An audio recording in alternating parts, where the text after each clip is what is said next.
여러분 안녕하세요. 강남구청 인간 국어 조은아 선생님입니다. 자, 우리 어휘 강의 첫 번째 시간이에요. 여러분들 우리 첫 강의에서는 현대시에 자주 나오는 어휘 1을 해보도록 하겠습니다.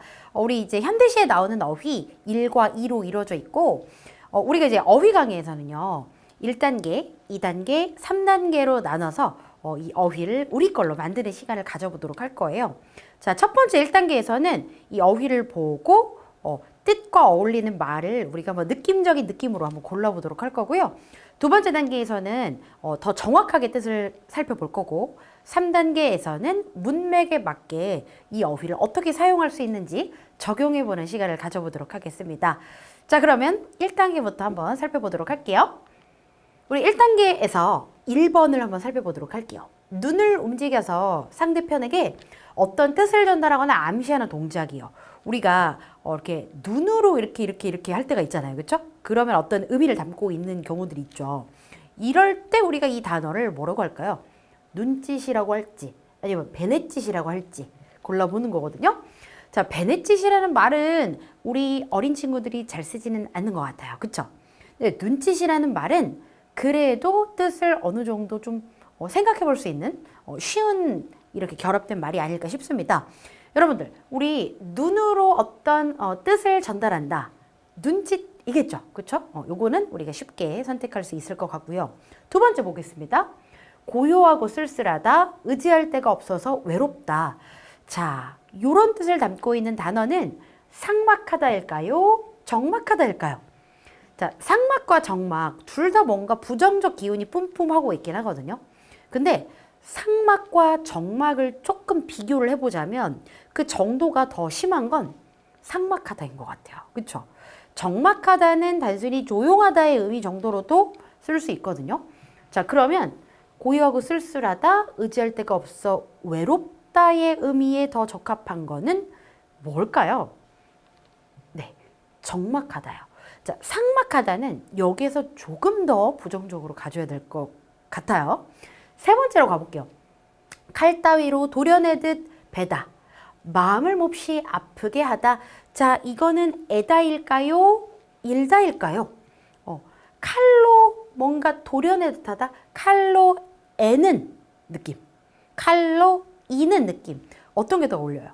칼로 애다가 더 어울리죠. 그래서 에다가 우리가 선택을 해볼 수 있을 것 같아요. 네 번째 가보겠습니다. 다소 큰 물건이 보기보다 제법 무겁다.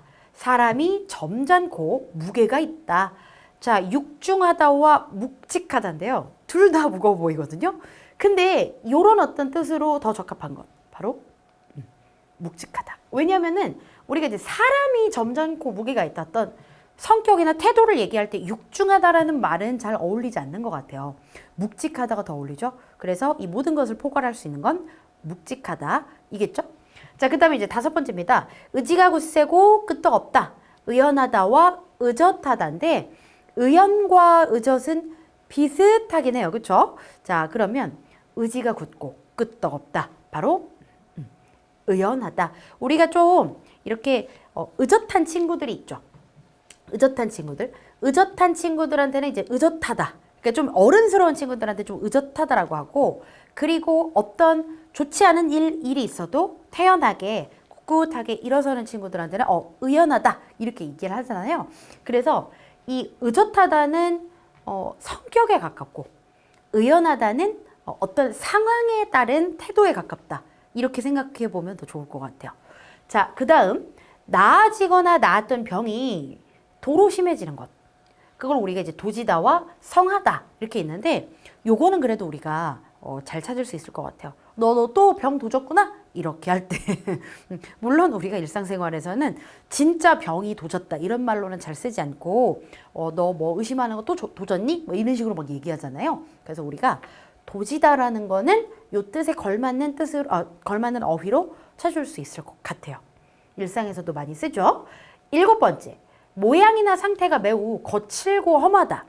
짓궂다와 험상궂다가 있는데요. 거칠고 험하다. 모양이나 상태가. 요럴 때에는 우리가 험상궂다를 쓰겠죠. 그래서 얼굴이 험상궂다. 뭐 이렇게 쓰잖아요. 그렇죠? 자, 그 다음에 여덟 번째. 두 팔을 둥글게 모아서 만든 둘레. 자, 두 팔을 둥글게 모아서 이렇게 이제 만들었어요. 요거의 어떤 둘레. 요거를 우리는 아름이라고 합니다. 아름. 자, 그 다음 강이나 바다 따위의 바닥이 얕거나 폭이 좁아서 물살이 세게 흐르는 곳. 자, 바닥이 얕거나 폭이 좁다. 그러면 정말 이렇게 좁거나 얕으니까 물의 양은 똑같은데 이렇게 좁거나 얕아지면 빨리 가겠죠. 그래서 그거를 도랑과 여울 중에서 여울이라고 해요. 2단계에서 뜻을 조금 더 자세하게 볼 거예요. 자, 그 다음에 10번. 둘레를 빙글빙글 돌다. 이거는 우리가 언제 많이 들어봤냐면 비행기 탔을 때 많이 듣거든요. 자, 뭐 대기상의 이유로 잠시 선회하겠습니다. 이 근방을 선회하겠습니다. 이런 얘기 기내 방송에서 많이 들어봤죠. 바로 선회하다입니다. 혹은 우리가 이제 뭐 어떤 드라마에서도 비행기가 나오는 이제 드라마에서 선회하다라는 말을 많이 하거든요. 그래서 빙빙 돌다, 주위를 빙빙 돌다, 선회하다. 좀 무섭기도 해요. 비행기 안에서 이런 얘기를 들으면 기내 방송에서 자꾸 선회를 한다고? 왜지? 지금 대기가 너무 불안정한가? 이러면서 뭐 걱정이 되기도 하죠. 자, 그 다음에 11번째. 달걀이나 조개 따위의 겉을 싸고 있는 단단한 물질 또는 알맹이를 빼내고 겉에 남은 물건. 이거를 껍질이라고 할까요? 껍데기라고 할까요? 야, 너 과자 먹었으면 과자 껍데기 버려. 이렇게 얘기하죠. 알맹이를 빼고 남은 겉면, 요걸 우리가 이제 껍데기라고 하죠.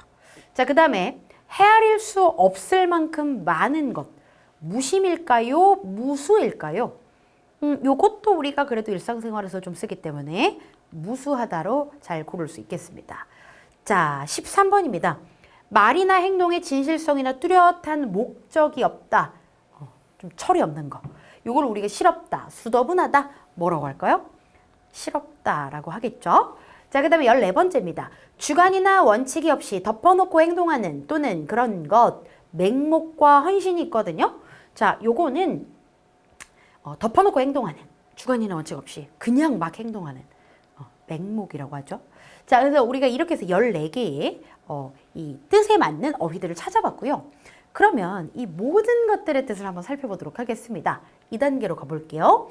우리 눈짓과 베넷짓이 나왔어요. 눈짓은 눈으로 보내는 신호라고 생각하시면 되고요.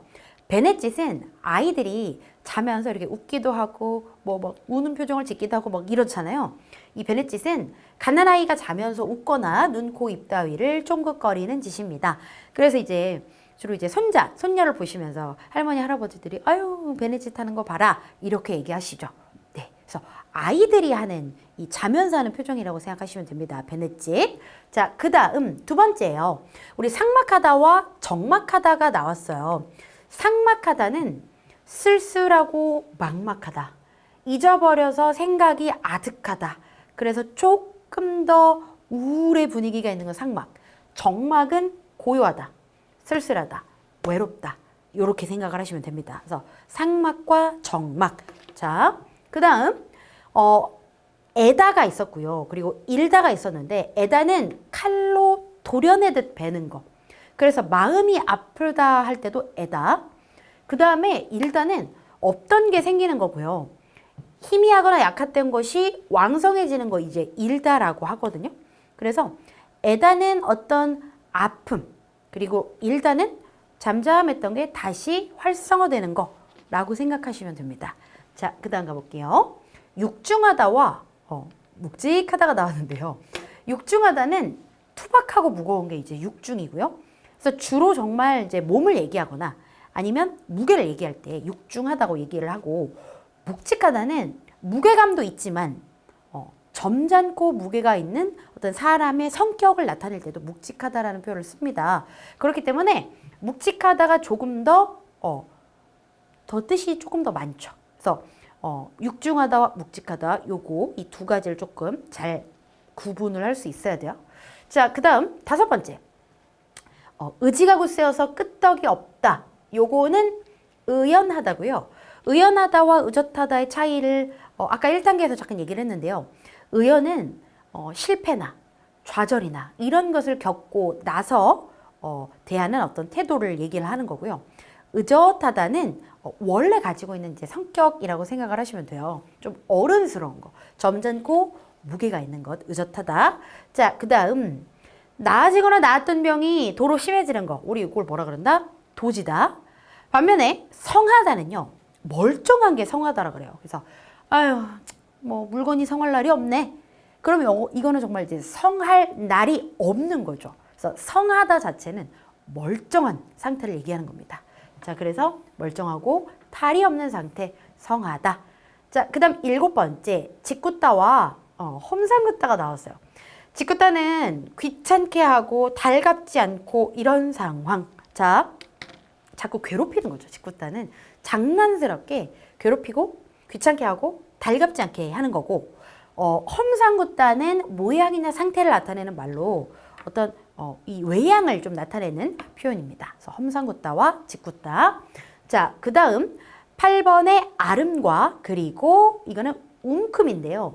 움큼은 이렇게 손에 쥘 정도, 요게 움큼이고, 그 다음에 아름은 이렇게 팔을 벌린 요 둘레를 얘기하는 거였죠. 그래서 아름과 움큼. 자, 그 다음 도랑과 여울이 있는데요. 도랑은 매우 좁고 작은 개울, 그러니까 작은 개울을 우리는 도랑이라고 하고요. 그 다음에 여울은 얕거나 폭이 좁아서 물살이 세게 흐르는 곳이 여울입니다. 그래서 우리 장맛비가 내리고 나서 이렇게 좁은 수로에 물이 막 세차게 막 지나가거든요. 그래서 여울지어 흐른다, 물이. 이렇게 얘기하기도 해요. 그러니까 물이 빨라지는 공간. 여울이라고 생각을 하시면 됩니다. 자, 그 다음 10번째. 자, 선회하다. 둘레를 빙글빙글 돌다. 그러니까 같은 둘레를 계속 돈다라고 생각하시면 돼요.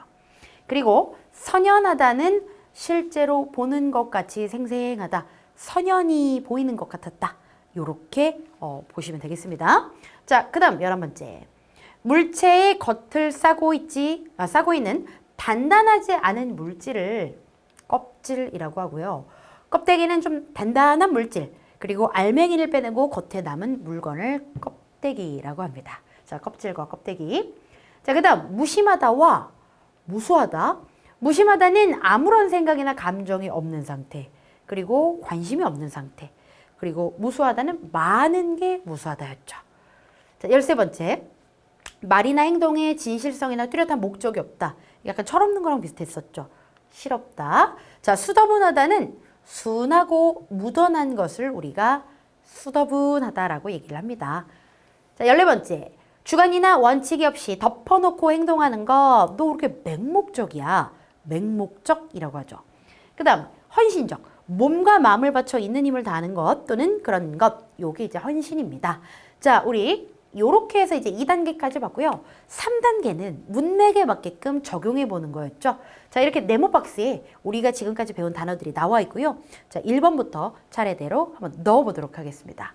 자, 여름 밤 하늘에 어떤 많은 별들이 떠 있다. 헤아릴 수 없을 만큼 많다. 무수하다. 무수히 많은 별들이 떠 있다. 혹은 무수하게 많은 별들이 떠 있다. 두 번째, 내가 자리로 돌아왔을 때 새우는 이미 다 없어지고 무언만이 한쪽에 쌓여 있었다. 자, 새우는 이미 다 없어졌대요. 그러면 새우를 두르고 있는, 그쵸? 겉을 싸고 있는 단단한 물질, 빼내고 겉에 남은 물건, 껍데기만이 한쪽에 쌓여 있는 거. 그래서 여기 2번. 자, 세 번째. 부모님께서는 아무리 어려운 일이 생겨도 우리들 앞에선 어떤 모습을 보이려고 하셨다. 의지가 굳세고 끄떡없다. 자, 이거. 힘들어도 그렇지 않게끔 마인드셋을 딱 하는 거죠. 우리 요걸 뭐라 그러죠? 의연하다. 의연한 모습을 보이려고 노력하셨다. 네 번째 갑니다. 하늘에서는 몇 대의 비행기가 여러 방향으로, 자, 비행기가 어떻게 하고 있다? 선회하고 있었다. 자, 다섯 번째 갑니다. 나는 성격이 어때서 주변 사람들의 생일을 잘 챙겨두지 못하는 편이다. 무심한 편이어서. 그쵸? 여섯 번째 갑니다. 여자친구의 갑작스러운 이별 통보는 나의 가슴을 어떤 듯한 아픔을 줬을까요? 칼로 애는 듯한, 그쵸? 나의 가슴을 애는 듯한 아픔을 주었다. 일곱 번째 갑니다. 어릴 적 여행 갔던 섬의 아름다운 풍경이 아직도 눈앞에 실제로 있는 것처럼 생생해요. 선연하다라고 얘기하죠. 8번째 갑니다. 만약 복권에 당첨된다면 무엇이 하고 싶냐고 묻자 친구는 나에게 어떤 소리 하지 말라고 핀잔을 주었다. 자, 복권이 당첨되면 뭐 할 거야? 자, 이런 거. 좀 MBTI가 T인 친구들은 야, 그런 거 어딨어 이렇게 얘기하잖아요. 실없는 소리 하지 마 이렇게 얘기하죠. 실없다. 실없는 소리 하지 말라고 핀잔을 줬다. 자, 그 다음 9번째입니다. 엄마의 생신날 아빠는 꽃을 어떻게 사와요? 한 움큼 사올까요? 한 알음 사올까요? 한 알음 사오겠죠? 한 알음 사와 엄마에게 안겨주셨다. 10번째 갑니다. 아무도 없는 산장에서 혼자 보낸 며칠은 매우 쓸쓸해요. 고요해요. 외롭습니다. 매우 적막했다. 자, 11번째. 컴퓨터 게임을 2시간째 하고 있는 나를 보자 엄마의 표정이 어떻게 변해갈까요? 자, 모양이나 상태가 매우 거칠고 험하게 험상궂게 변해가겠죠? 자, 그 다음 12번째입니다. 나는 어려서는 부모님을 따라 무엇으로 종교를 믿었지만 고등학생이 되면서부터 종교에 대해 비판적인 입장이 되었다. 자, 원래는 주관이나 원칙이나 뭐 이런 게 없었어요. 그냥 따라갔어요. 이걸 우리가 뭐라 그러죠? 맹목이라고 하죠. 맹목적으로 종교를 믿었지만. 자, 13번째입니다. 다 난 줄 알았는데 요 며칠 새 다시 기침을 하는 걸 보니 감기가 도진 것 같다. 자, 그 다음 14번째. 스케이트보드를 타면서부터 내 무릎은 하루도 멀쩡한 날이 없었다죠. 그래서 성한 날이 없었다. 자, 15번째. 여행을 위해 필요한 것들을 다 챙기니 배낭이 너무 무거워요. 무게가 있어요. 그쵸? 이걸 뭐라 그러죠, 우리가? 묵직한 것 같았다. 자, 그 다음 16번째. 무엇은 얕아 보였지만 강 안쪽은 꽤 깊어서 발이 닿지 않을 것 같았다. 자, 얕거나 폭이 좁아서 빠르게 흐르는 구간. 우리 그걸 뭐라 그러죠? 여울이라고 하죠. 자, 우리 이렇게 해서 총 우리가 배웠던 어휘들을 다 공부를 해봤습니다. 그리고 총 3단계에 걸쳐서 어휘를 우리 것으로 만들려는 노력을 좀 했는데요. 여러분들 강의를 보고 나서는 당연히 이 어휘들이 다 외워지거든요. 그런데 그건 한 5분 정도 갈 수 있어요. 여러분들이 반드시 다시 한번 복습을 해야지만 이 어휘가 내 것이 되고 그리고 마지막에는 문제까지 적용해서 풀 수 있을 정도가 될 겁니다. 여러분들 반드시 복습하시고요. 오늘의 강의는 여기서 마치도록 하겠습니다. 여러분들 안녕!